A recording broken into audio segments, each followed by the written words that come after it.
rapaziada, tudo bom com vocês? Bem-vindos a mais um vídeo aqui no canal. Para quem não conhece ainda, meu nome é Matheus Santos, sou farmacêutico. E esse aqui é o meu canal recheado de informações sobre dieta, treino, suplementação, entre outras paradas aí do mundo fitness. Galera, antes de eu começar o vídeo, vou pedir para você se inscrever no canal, se você não é inscrito ainda, para deixar o seu like, deixar seu comentário aí, porque ajuda bastante. E é sobre fibras e a importância do consumo de fibras, seja para a sua saúde ou para a sua performance esportiva, ou até mesmo para o teu resultado estético. É bem importante a gente comentar sobre isso, porque muita gente fica focada ali em acompanhar proteína, carboidrato, gordura, fica naqueles macros ali e esquece que existe a fibra também é um macro, ela também deve ser controlada, deve ser computada dentro do teu planejamento de macronutrientes, e ela tem umas ações funcionais. Eu não gosto de falar com esses termos, mas é bem isso, assim, a fibra ela te entrega muita saúde, ajuda a controlar o índice de açúcar no sangue, né, a metabolização do açúcar. Dependendo da estratégia de fibras que você utilizar, você consegue até utilizar um alimento de farinha branca sem nenhum problema, ou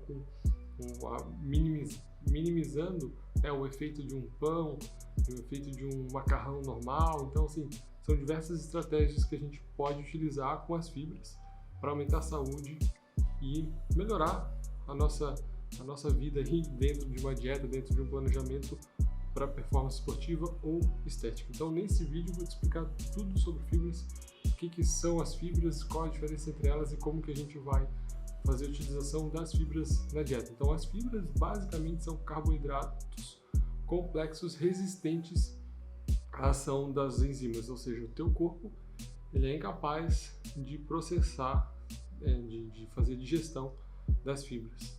E a gente tem duas fontes de fibras diferentes, falando de maneira mais básica e sucinta: as fibras solúveis e as insolúveis.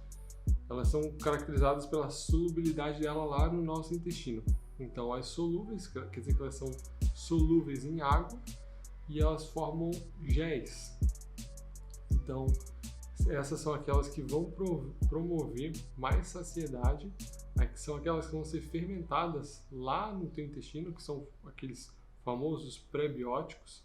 E alguns exemplos é a pectina, que tem lá na casca das frutas, entre outras ali. A aveia tem fonte de fibras solúveis, a chia, quando a gente coloca água, naturalmente, se você já fez isso, né, pegou um pouquinho de chia e colocou água e deixou de uma noite para outra para fazer algum alimento com chia, viu que ela aumenta de tamanho e fica geleificado. Então essa é a ação que as fibras solúveis têm no nosso corpo.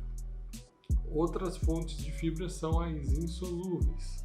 As insolúveis, elas não chegam, elas não são digeridas pelo nosso sistema também digestivo, não formam gel, e elas vão atuar lá no intestino como uma facilitadora da formação do bolo fecal, das fezes, e melhoram a saída das fezes. Ou seja, tem muita gente que também utiliza ali carga proteica bem alta, né, dieta hiperproteica para hipertrofia, para aumento de massa muscular, e não consegue ir ao banheiro, tem dificuldade.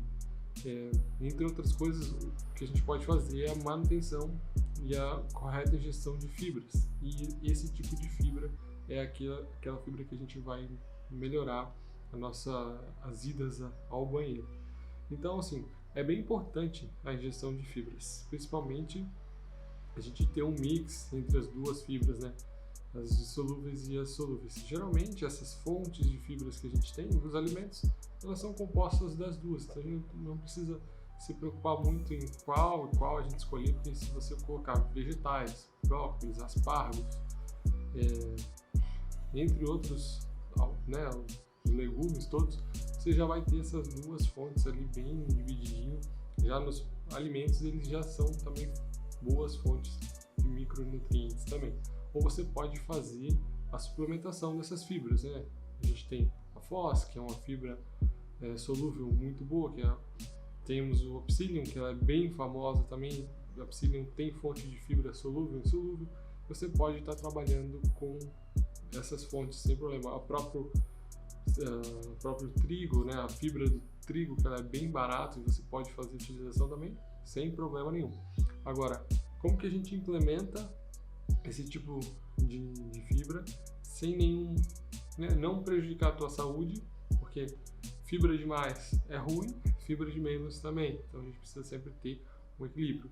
Fibra demais pode causar uma diarreia, gases excessivos, um inchaço abdominal, um desconforto em relação a essa parte intestinal e de digestão.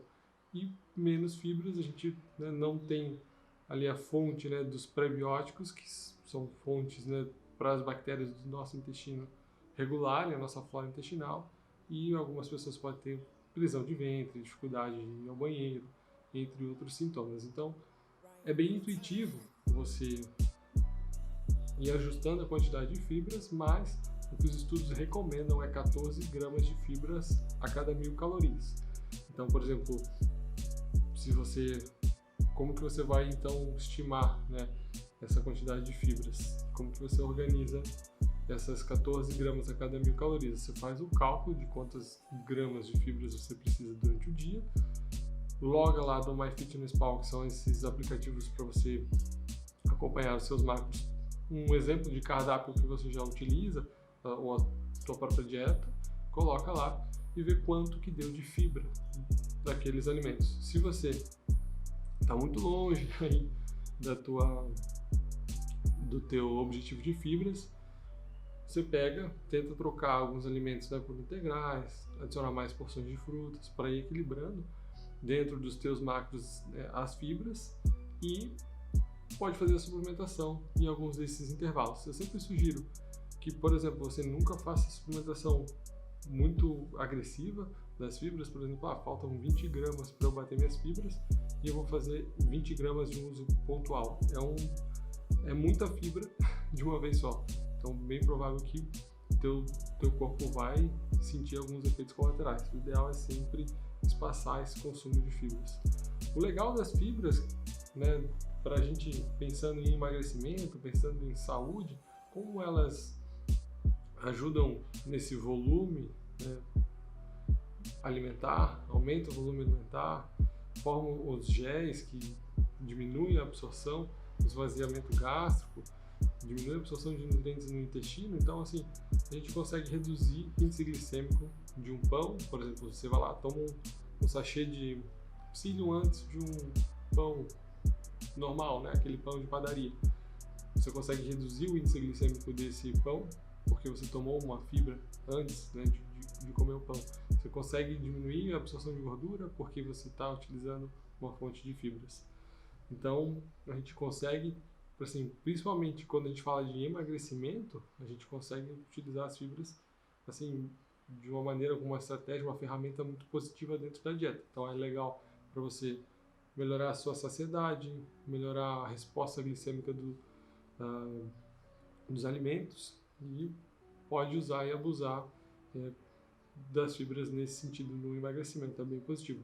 Salvo, né, você não se confiar nas fibras, porque como elas diminuem a absorção dos macronutrientes, elas também vão diminuir a absorção dos micronutrientes que estão contidos nesses alimentos. Por isso que eu falei lá no começo do vídeo, né, no meio do vídeo, que o legal é você logar a tua dieta no aplicativo, ver quanto de fibra você já consome e daí completar. E nunca chegar e calcular esses 14 gramas de fibras a cada 1000 calorias e suplementar tudo isso de fora. Eu acho que tem que ter um equilíbrio interessante entre a alimentação, a tua própria dieta, e uma suplementação de fibras, para que essa suplementação de fibras não atrapalhe na absorção dos micronutrientes também. Então é bem importante, né? Várias vitaminas, minerais são envolvidos em diversas reações bioquímicas no nosso corpo, para a saúde, para a manutenção de massa muscular. Várias reações dependem desses cofatores, que são as vitaminas e os minerais, e se a gente mexer menos nessa absorção, melhor ainda, mais saúde e mais condições de você chegar no seu resultado esperado, seja estético, seja de performance possível. Então, assim, fibras são interessantíssimas para a gente controlar na dieta. Então, se a gente for pensar em termos de calorias, cada grama de fibra vai ter 4 calorias, semelhante ao carboidrato, mas tem algumas literaturas que consideram como 2 calorias a cada grama. Então, a minha concepção, eu uso 4 calorias como se fosse um carboidrato, porque, por exemplo, eu coloco na minha dieta aproximadamente 30 gramas de fibra por dia. Então, não vai dar um número calórico excessivo, mas eu acabo contando como 4 porque acho que facilita. Acho que você deveria controlar também a sua ingesta de fibras, a quantidade e as calorias, considerando os macros também. Às vezes essas calorias também elas estão confusas assim nos rótulos, então é legal que você sempre dê uma olhada ali no rótulo do alimento que você vai estar utilizando e tudo mais, para identificar bem certinho a quantidade de fibras e estar sempre acompanhando os teus macros. Para quem faz dieta flexível, igual eu faço, é bem importante acompanhamento dos macros, acompanhamento de tudo que você está comendo, e as fibras são uma grande parte aí desse bolo todo dos macros e de como que a dieta é composta. Então eu utilizo bastante essas estratégias de fibras de suplementação. Geralmente quando eu estou em processo de cutting, de perda de gordura, eu gosto bastante, indico para os meus clientes de consultoria, e geralmente eu tento bater tudo com alimento, nem sempre é possível também, né, dependendo ali do volume de comida, mas eu tento ter esse equilíbrio entre suplementação e um consumo adequado de fibras também. Galera, se você gostou desse vídeo, deixa o seu like, deixa o seu comentário aí, deixa a sua dúvida em relação às fibras, e é isso aí, vamos lá, até a próxima.